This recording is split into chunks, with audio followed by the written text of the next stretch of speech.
Bene amici, oggi scopriamo insieme l'Aquador 300 HT,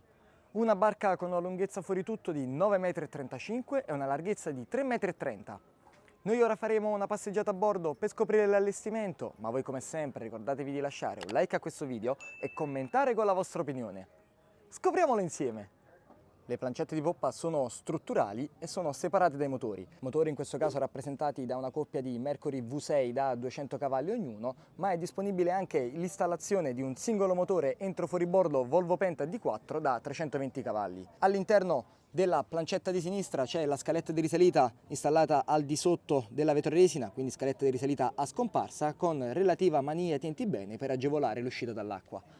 Accediamo quindi a bordo, vedete anteriormente ai motori è stata installata questa pedana per agevolare il movimento, come vedete è semplicissimo passare da una plancetta all'altra, mentre qui all'interno della plancetta di destra c'è la predisposizione per l'ancora di poppa, oppure possiamo utilizzarla come storage per le cime e per gli oggetti bagnati. In più la pedana di poppa ha le cerniere, quindi possiamo sollevarla con relativo attuatore per consentire il tilt completo dei motori. Non manca anche un comodo gavone con portello a ribalta, guardate, utilissimo per lo storage. In questo modo possiamo lasciare tutti gli oggetti bagnati e gli strumenti per la pulizia, come in questo caso, e accedere a bordo senza nessun tipo di ostacolo. Guardate anche la presenza del tienti bene installato posteriormente, in questo modo possiamo avere sempre una saldapresa in qualsiasi punto dell'imbarcazione, mentre qui sul lato di dritta c'è l'accesso preferenziale per il passavanti, poiché ci sono i gradini più ampi, dal momento che sul lato di sinistra c'è la porticina d'ingresso dedicata con corridoio. Entriamo quindi in pozzetto, seguiamo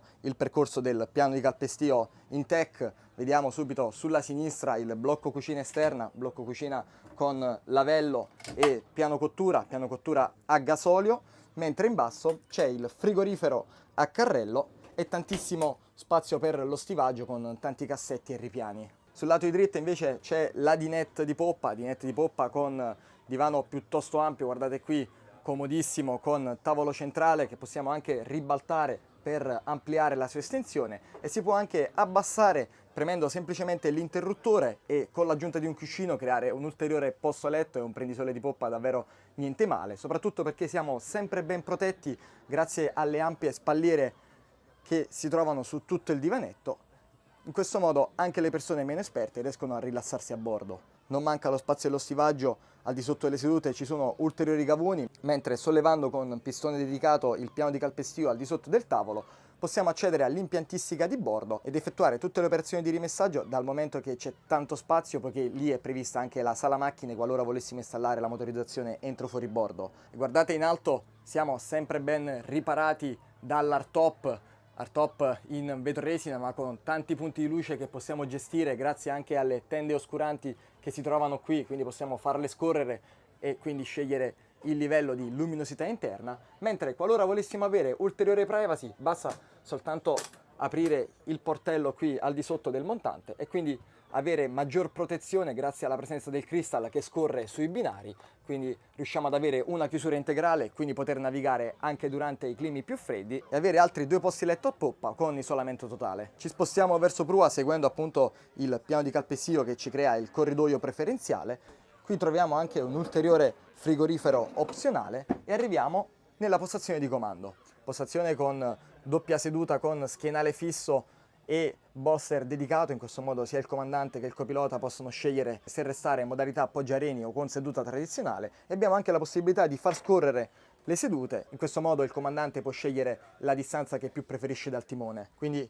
mi pongo al comando, vedo che ho il timone ben raggiungibile davanti a me, posso puntare i piedi sul gradino inclinato strutturale in basso e vedete non ho nessuna difficoltà nel raggiungere il timone e governare l'imbarcazione, c'è anche tanto spazio per le ginocchia. Le manette di potenza si trovano sulla destra per migliorare l'ergonomia. Qui ci sono gli zip wake con gli interceptor che possono controllare anche automaticamente l'assetto, e la plancia di comando vede invece due display Simrad, in questo caso da 12 pollici NSX, che consentono quindi di far comunicare anche i motori Mercury con la strumentazione e avere quindi tutto sotto controllo sia per quanto riguarda la navigazione che per lo stato dei motori. Qui c'è il VHF, mentre qui ci sono gli interruttori on-off per il controllo delle utenze, con controller del velicello e dell'elica di prua posti in una posizione dedicata per evitare appunto di creare confusione e accensioni accidentali con gli altri interruttori. Non manca anche una comoda maniglia tinti bene, in questo modo qualora volessimo porci nella posizione del copilota, vedete, ho sempre una salda presa e quindi possiamo navigare tranquillamente anche con mare formato, perché guardate,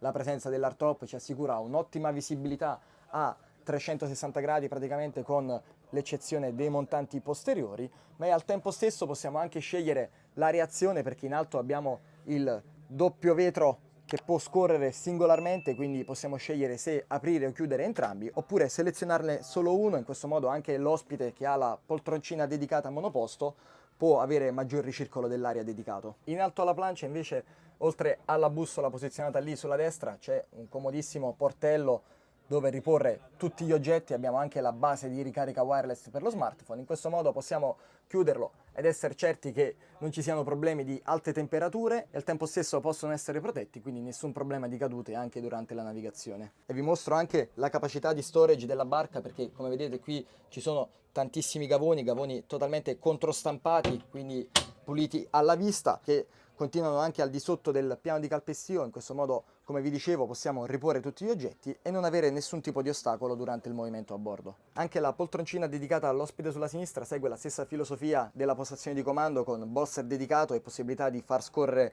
il sedile semplicemente sollevando la leva. C'è la maniglia ai tinti bene, un profondo cassetto porta oggetti, e qui abbiamo anche il comparto multimediale per la ricarica degli accessori con presa USB di tipo A e di tipo C. Ritorniamo verso poppa, sfruttiamo il passavanti, possiamo scegliere di salire sulla tappezzeria del divanetto oppure passare sulla plancetta e accedere all'ampio passavanti. Vedete, ci sono 3 gradini per ridurre il dislivello, ma salendo l'ampiezza resta costante, c'è una buona superficie d'appoggio. Posso sfruttare anche il TNT bene posizionato sull'hardtop che prosegue per l'intera lunghezza, quindi abbiamo sempre una appiglia, una salda presa, e in più parte fin da poppa la battaiola altissima che ci dà piena protezione, quindi posso passeggiare mettendo i piedi uno davanti all'altro ed essere sempre ben protetto e ridossato con un punto di forza in qualsiasi posizione del passavanti. Arriviamo nell'area di prua, qui c'è sul lato la galloccia per l'ormeggio perché c'è la finestra dedicata al comandante, quindi possiamo intervenire rapidamente in caso di manovra e anche il comandante dalla postazione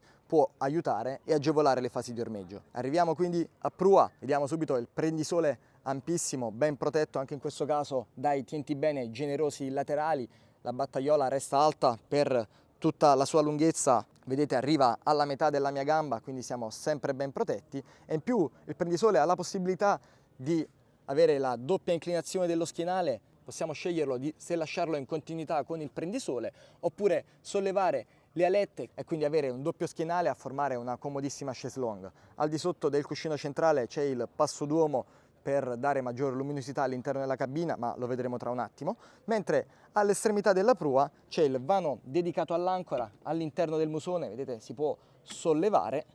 e quindi poter ispezionare lo stato della catena e del verricello con il doppio portello e tantissimo spazio per poter ispezionare non solo il vano di stivaggio della catena, ma anche poter effettuare tutte le operazioni di rimessaggio ordinario e straordinario sul verricello. Verricello che vi dicevo quindi non è visibile dalla plancia di comando perché c'è l'occhio di cubia in basso e quando abbiamo il portello chiuso non è ispezionabile, ma possiamo tranquillamente far ispezionare una telecamera al di sotto del musone così da poter effettuare tutte le operazioni di manovra stando semplicemente in plancia di comando. Completa l'allestimento di prua la doppia galloccia per l'ormeggio da un lato e dall'altro. Ritorniamo verso poppa sfruttando il passavanti controlaterale perché, come vi dicevo, i passavanti sono simmetrici, quindi possiamo scegliere se passare da un lato e dall'altro. Cambia soltanto l'accesso da poppa, dal momento che sulla sinistra, come vi dicevo, c'è la porta di accesso preferenziale, quindi i gradini sono più ampi a destra, mentre qui sul passavanti di sinistra ci sono i tappi di imbarco del carburante del serbatoio dell'acqua e qui c'è il tappo del waste dedicato per il recupero delle acque nere. L'ingresso in cabina è centrale